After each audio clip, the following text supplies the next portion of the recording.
Let's talk food and wine in Tonia's kitchen. Have a seat at the table. Here is Tonia King. My guest today is cookbook author, recipe developer Faith Kramer. Today we're talking about 52 Shabbats, Friday night dinners inspired by a global Jewish kitchen, and the upcoming Passover holiday. I want to talk about some recipes that you might suggest. How are you, Faith? I'm good. Thank you. Thank you. Give me a little bit of detail about your involvement with Jewish culinary ideas. I grew up with two grandmothers, one who was a horrible cook. And we used to joke that her brisket only had flavor when she burned the onions. And the other was an amazing cook, but she was Italian, Hungarian Jewish. And most of her food was Italian and Hungarian. So I kind of discovered the wider variety of Jewish food as a young adult when I first started to be out on my own and participate in Jewish community events and go to other people's houses and things like that. So I came to Jewish food more from an international background because that was my interest. And what delighted me is that because of the diaspora and migration and just culinary interests that crisscross the world, the Jewish food is quite international. And that's what I started going down that path. And to me, every recipe tells a story. It might be political, it might be geographic, it might be economical, it might be a story of how people moved from one place to another and tried to recreate a little bit of home as they moved. And all these recipes tell these stories. And I just got fascinated. And I pretty much went down the rabbit hole of investigating the stories behind Jewish food and the communities and the traditions and even the cooking techniques and the ingredients. For Passover, for example, you have some interesting dishes. Now, I'm not Jewish, so I'm not familiar with a lot of the foods that we would be normally eating at Passover. But your cookbook has some very interesting and creative recipes. So why don't you share a couple with us? Basically, for Passover, you want to avoid anything that might be leavened or might be suspicious of being leavened. And that means risen by where yeast has been able to develop. So things with baking powder or something are okay, which is a big misconception. It's yeast or things that would have natural yeast, like a sourdough or thing like that you have to avoid. And then there's all these traditional foods as well. And every Jewish community has its different regulations. Very traditional Eastern European Ashkenazi won't eat beans or rice. And then Sephardic communities, some will eat rice, some will eat beans, some will eat both, but then some won't touch dairy. So it really depends on the community you're coming from, what you eat and not. So I go for that midline of what is mostly acceptable. In my cookbook and often on my table, I like to make these grilled lamb chops, and I serve it with what I call the bitter herb salad. And this comes from an interview I did with a woman that was an Egyptian Jew. And Egyptian Jews will eat roasted lamb or grilled lamb on the Passover Seder, where Eastern European Jews will not eat lamb on the Seder because it's too much like the sacrificial lamb, but they'll eat it other times in Passover. So I'm kind of threading that line. And this particular Egyptian Jewish community, known as the Karaites, had a tradition of, instead of a bitter herbs, like you might have been at a Seder or seen where people are eating horseradish, and that's their bitter herb to go along with the Seder, which means order of service, which is the home-based ceremony, if you will, that Jews perform at Passover. But the Karaite Egyptian Jews eat a salad of all different kinds of bitter herbs like fraise or radicchio or whatever. And I put those herbs together into a salad that uses matzah, which is the unleavened bread, as the crouton, and has this absolutely delicious whole lemon dressing on it. And you basically whiz up a whole lemon with the peel and the flesh, and it makes this delicious dressing that I use all year round. I also noticed you have a pomegranate molasses brisket. Why don't you tell me how to make that? Because that sounds delicious. It doesn't matter if you're Jewish or not, or a Seder or not. That just sounds like a wonderful meal. You can make it with a brisket or a boneless chuck roast. Brisket is just the cut. Pot roast means it's like braised in a pot, and you can make it in the oven I prefer to make it in the stovetop. I feel like I have more control, but you could do it that way. You could do it in a slow cooker. You could do it in a pressure cooker, Instapot. So there's lots of ways to cook it. I prefer the stovetop. I feel like I have most control. Pot roast refers to braising the meat in a pot. And brisket is a cut of meat, but they're used kind of interchangeably. Hmm. But brisket has gotten very expensive. It's not always easy to find. So I find boneless chuck roast will work just as well. I don't make any other changes to the recipe. I will say find a chuck roast will cook a little bit quicker, and I will find that a brisket is a little more deeper flavored, but those are not hard and fast. It's just general. So how do So you put it together? What are the well, ingredients? I start with a 4 or 5 pound brisket or boneless chuck roast. Okay, so you take this 4 to 5 pound boneless piece of meat, brisket or chuck roast, and you season it with salt and pepper and a little paprika, a little cumin. You brown it in vegetable oil so it's got a little crust on it. And then I take it out of the pot and I add 4 cups of chopped onions and a couple of teaspoons of minced garlic, and I get those nice and golden, and then I add carrots. Now, to get the carrots to kind of to stay for the 3 to 4 hour cooking it's going to take, because you cook brisket till it's tender, not by time. Hmm. You want them cut into like a 1/4 inch round or a 1/2 inch round. Don't make them too small, or they'll disappear on you as Right. it cook down. A 28-ounce can of diced tomatoes, and you want to use ones that are just diced tomatoes. You don't want one with green chilies in it. You don't want one with basil in it, just plain diced tomatoes. And then you add the pomegranate molasses. Now, in case people don't know what pomegranate molasses is, it is the reduction of pomegranate juice. And in the cookbook, I tell you how to make it yourself.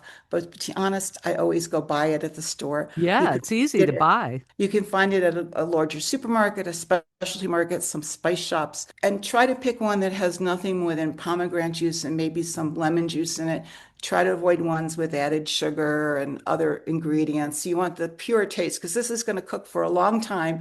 And if you have a lot of additives, it's going to show up in the final product. And it gives this wonderful, sweet, tart taste. And I really think that's what you need for any good pot roast brisket recipe. You need a tartness to cut through the richness of the beef. And pomegranate molasses is one of the most exquisite ways, in my opinion, to do it. So then we're adding a 1/4 cup of pomegranate molasses, and we're adding some tomato paste.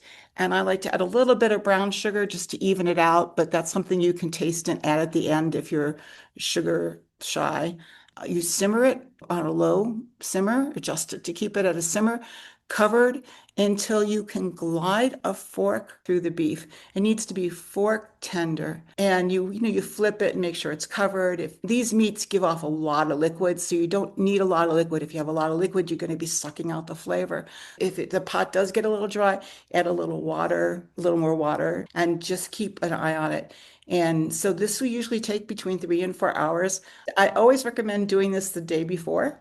And this is one of those dishes that just improves when you make it the day before anyway. If you're not doing it right away, refrigerate it, and then you can skim any fat you don't want off the sauce. And very, very important, when you're making chuck roast or brisket, you need to cut against the grain. Then that is going to give you tender meat. Does sound very good though. I love the flavor combination. It sounds really delicious. With that, I often make my tahini mashed potatoes or vegetarian soup with vegetarian matzo balls, depending on, I like to also offer a vegetarian selection for people, because not everybody at my table eats red meat. And I'm sure Right. that's common all across the world right now. Let's go back to the tahini mashed potatoes. Can you tell me how to Okay. make those? Because that's really different.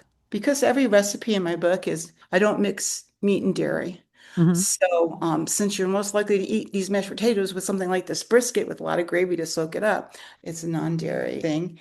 And it starts with, you can use russet potatoes or Yukon potatoes, yellow potato. So are you boiling them or are you steaming them? You can steam, you can boil. I like to boil them, I guess, because if the potatoes are too thick, I like to use some of the boiling water to thin it down, because we're not going to be using cream or milk or butter Right. on this, right? Right. So I use 3 pounds of potatoes, 1.5 cups of tahini sauce. So tahini sauce is made, there's a separate recipe for it in the book, but you can buy tahini sauce pre-made. Tahini itself is the paste, and you basically are thinning it down with lemon juice and water until it's a sauce. Oh, And interesting. yeah, and I make it two ways. I make it with garlic and without garlic. Without garlic, I'll make actually sweet dessert toppings from it, and with garlic, I'll use it as a savory. So obviously, this is savory with garlic, and you're going to use olive oil and garlic, salt and pepper. You boil the potatoes, cook until they're soft, and you can be pierced easily with a fork. I keep back 1 cup, but sometimes more just in case, especially if you're using a russet potato, keep back a little more. And after I drain the potatoes, I want they're hot. I mash them until somewhat smooth. So if you haven't already peeled the potatoes, and then you add the tahini sauce, some of the cooking liquid, the olive oil, the salt and pepper, and you just mash it all together. And then it's a question of taste and how it comes out because every potato is going to need a little bit more water or a little bit more tahini sauce to make it come out. And I had this is the recipe that the Los Angeles Times said they didn't know they needed to make tahini mashed potatoes till they made it, and now they don't understand they hadn't been making tahini mashed potatoes the whole while. So it's great if you have someone at your table who's vegan. They can eat these potatoes. If you have someone who is sensitive to dairy, they can eat these potatoes. If you have someone that is gluten-free, they can eat these potatoes. It's a great recipe, and I use it all year round. Sounds good. Let's do something sweet. What do you make for Okay. Passover that's sweet? I have a chocolate berry rose flourless tart that is fudgy and amazing. Fudgy, rich and dark. The one tip I have for you is make sure it is totally cool before it's so fudgy and moist and that you won't be able to slice it to put the jelly, the jam filling in if it's not totally cool. You're going to use either a vegan stick margarine. Again, use a stick margarine, not a tub margarine.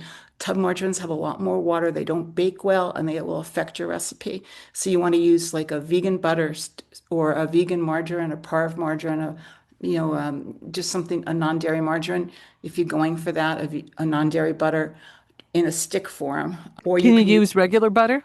yes, use unsalted butter. You're going to melt a half cup of that with 10 ounces of bittersweet or semi-sweet chocolate chopped. This is one of those recipes you want to use the best chocolate you can get because it's all chocolate flavor. And that's mixed with because there's no flour, we're going to use almond flour. We're going to use beaten eggs to kind of give it the lift. And we're also going to have sugar and vanilla extract, some unsweetened cocoa to kind of help not just bind it, but it kind of smooth out the flavor. And the filling is raspberry jam mixed with a little rose water. And then you can top the whole cake after it's baked with confection sugar, a little cocoa, or you can use either a coconut whipped cream or a regular whipped cream and flavor it with a little of the rose water and just carry that flavor forward. And I always decorate it with raspberries. Sounds great. Sounds like a perfect treat. Doesn't matter what time of year. And again, it's gluten free. You can make it dairy free, so it's great. We're talking with recipe developer, cookbook author Faith Kramer. 52 Shabbats is her cookbook with some delicious ideas for your next Passover meal.